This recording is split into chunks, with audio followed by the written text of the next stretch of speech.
that later on. But, obviously everyone knows you for your time with baseball tonight.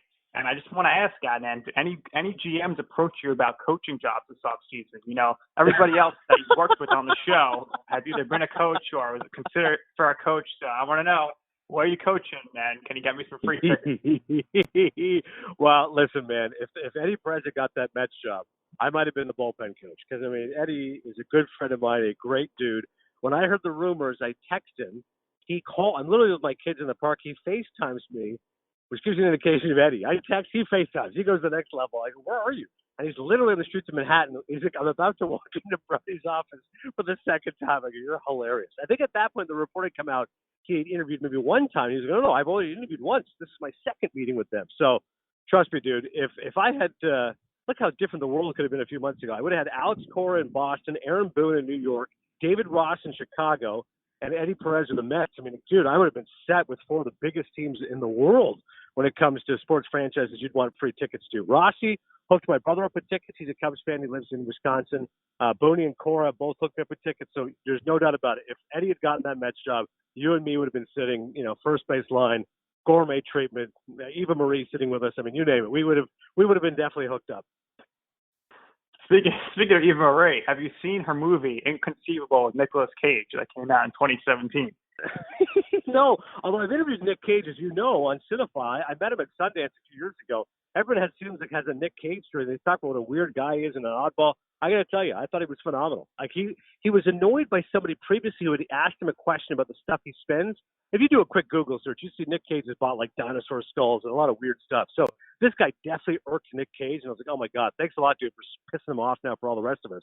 But I interviewed him a couple guys later, and I talked about Bringing Out the Dead, which is a very underrated Scorsese movie he was in, and Nick Cage was overjoyed that I mentioned that.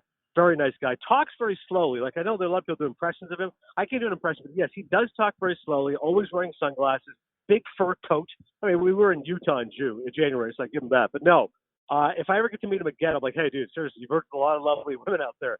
Tell me about Eva Marie. That's about as good as it gets, right, Nick? I know you won an Oscar for leading Las Vegas, Elizabeth Shue, but Eva Marie, inconceivable. What do you got? 4 Maple Leafs for that movie. All right, so we gotta talk about this. You mentioned Olberman before. More of an honor to fill in for Olberman or your guy who can't pronounce their name, the Mad Dog, Christopher Russo.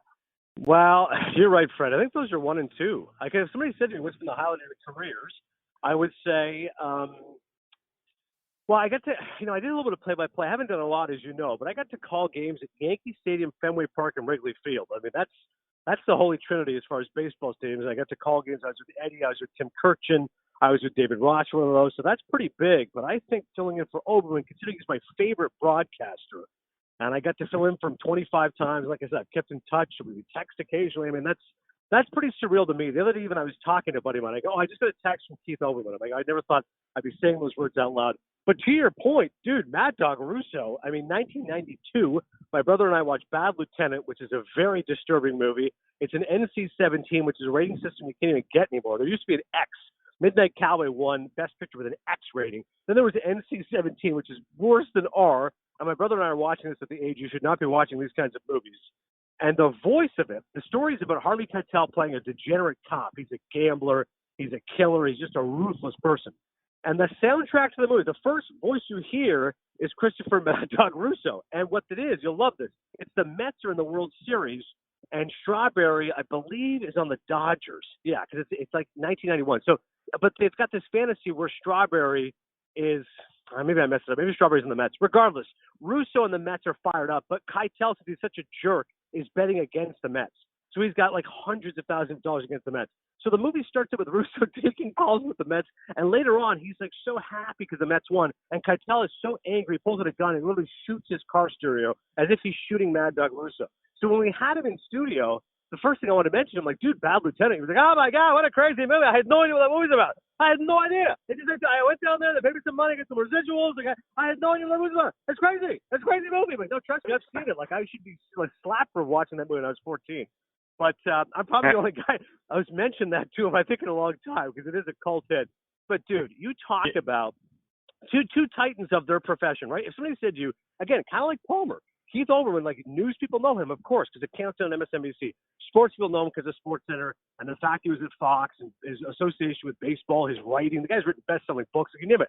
But Russo, again, if you as a New Yorker know this, if I just say Christopher Mad Dog Russo, everybody knows who he is. Again, I'm a Canadian, and I know who the guy was. Like, Mike and the Mad Dog is, without question, the most influential, most popular sports talk radio show of all time. I think Mike and Mike is right there with it, too, but I think Mike and the Mad Dog, I mean, that's the predecessor, right? That set the template. There's a 30 for 30, for God's sakes, about Mike and the Mad Dog. So I get chills filling in for him, man.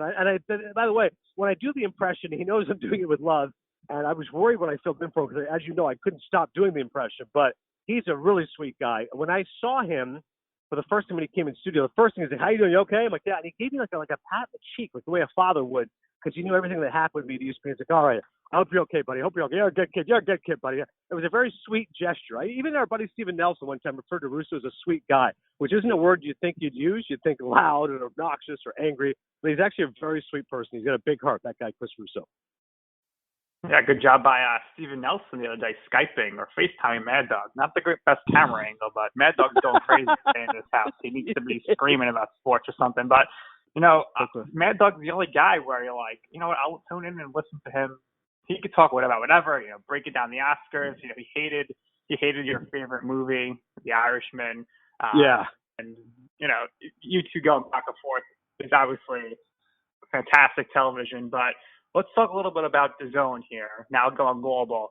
Everybody knows the face of DAZN is BK, Brian Kenny, but the real stars of DAZN are your guys, Barak and Barak. Well, Ak and Barak are certainly talented guys. Listen, as you know, I love Sinatra. I love old school 50s nostalgia. Like I watched Marvelous Mrs. Maisel with my wife.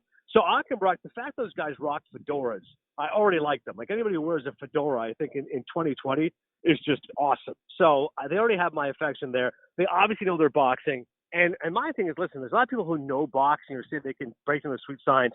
But Ak and Barak, I mean, one guy brings the heat and one guy is the boxing bully. And if you can figure out which one that is, then you're already ahead of the curve because that's kind of the key to their talents and the key to their appeal. So, I mean, it's certainly not your ordinary boxing show.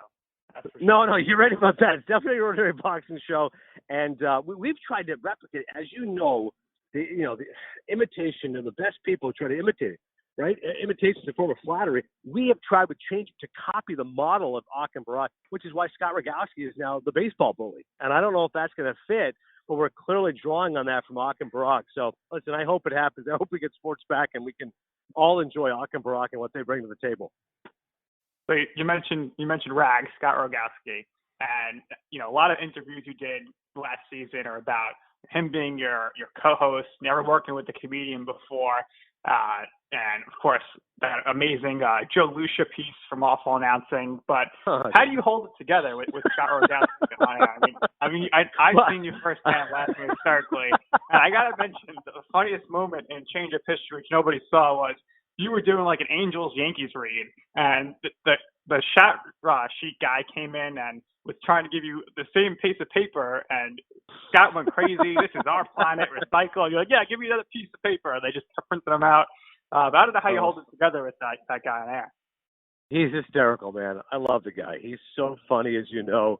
He's quick-witted. He's intelligent. I mean, he's one of those guys. When we were talking about school, I said, how like a lot of the writers from The Simpsons went to Harvard? Like Conan O'Brien's a Harvard guy. I'm like, yeah, of course. Rags just totally fits that model. He's like a very intelligent guy, incredibly well-read. I feel like he reads a book every week. Whenever I ask him what he's doing, he's not watching Inconceivable. He's watching. The other day, actually, he texted me. He's just got a Hitchcock movie, Shadow of a Doubt. I love the fact in 2020 you're going to see an Alfred Hitchcock movie in a New York theater. So he's very cultured with his movies and with music, his musical taste. He introduced me to LCD sound system.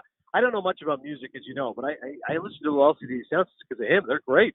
So Rag's one of those guys. His interest and his baseball knowledge of the 90s, encyclopedia.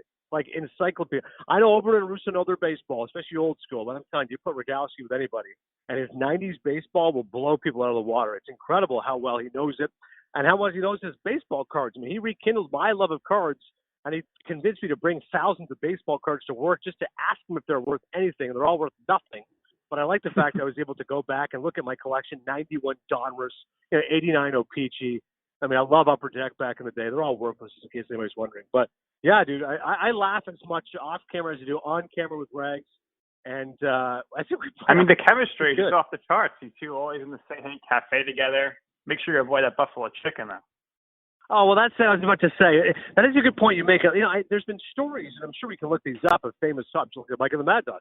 And people think, okay, they're hanging all the time. No, they come into the show, and I thought they live different lives. Now, I've got 4 kids, Rags is single, so obviously we're not socializing together. But to your point, when we're at work, we sit together, we eat together, we go to the bathroom together, we do the show together, we go to makeup at the same time. Like we are definitely 2 peas in a pod. And I credit to Jamie Horowitz and Josh Santry and John Skipper, of course, for recognizing, hey, these 2 guys, I don't know if it's like a Laurel and Hardy thing, but we definitely have pretty good chemistry, and you wouldn't necessarily expect it. I mean, even on a religious level, he was like, hey, listen, we got a Jew and a Muslim here together. This is good. We're showing that our communities can get along. Like everything he says, I just start laughing because, as you know, he's laughing at it. Absolutely. I'm going to name some people here now. You let me know the first word that comes to your mind. Tony the Loofah Luftman. Oh, listen, he's so funny. Manic energy. I mean, he once climbed on the desk after a huge goal in hockey. Really funny guy. Loves the pucks. Loves USA hockey specifically. Tony Luftman, always down for a good time and great chemistry with Lauren Gardner. I'd love to hear Tony do some play-by-play, and if his team gives up a game-winning goal, he can go, no! Yeah, exactly. That would make a lot of sense because he is. And no could definitely be his catchphrase. You need to have shirts with his face and no with like 8 O's on it. That would definitely work. All right, LG Red, Lauren Gardner. One of the nicest people you'll ever meet. She's so down to earth. She's got great stories of just her time in life. Her mom's a flight attendant. I believe she has a pilot's license. She's worked for the Broncos. She's worked for CBS. She has just a wonderful background in terms of living life in different areas and just has a wonderful approach to life. Always smiling, always upbeat, always asking, how's your family? How's everything going with you? I mean, she's one of the nicest people you'll meet. And you think of TV people, and you think we're all narcissists and self-absorbed, and most of them are, but LG Red certainly is not. She's awesome.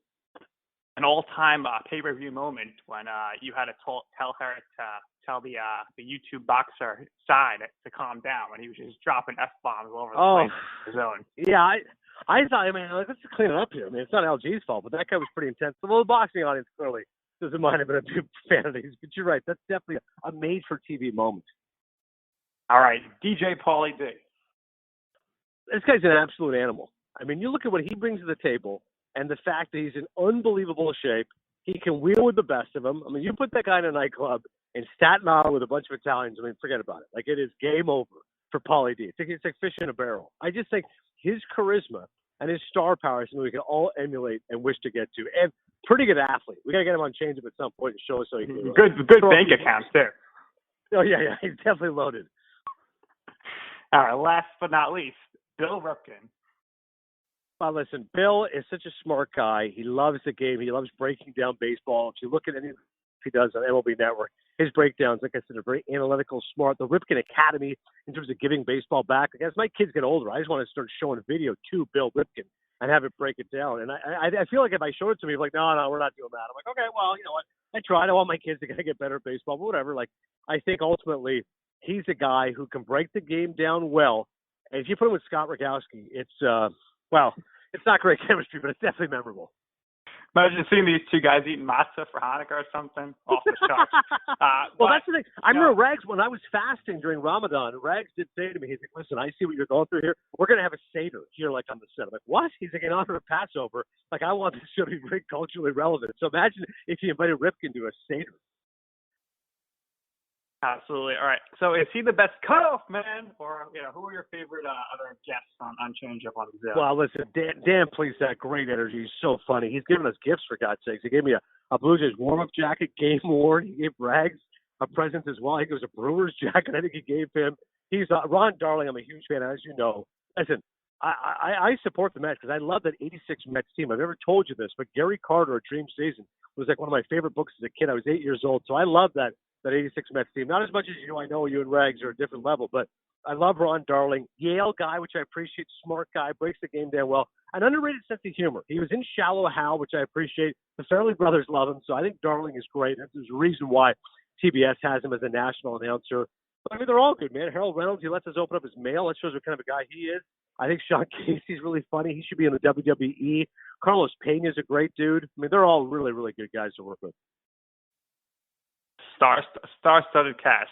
And we're going to end with this, like you end all of your Cinephile podcasts. Give me your Mount Rushmore of current jobs you hold.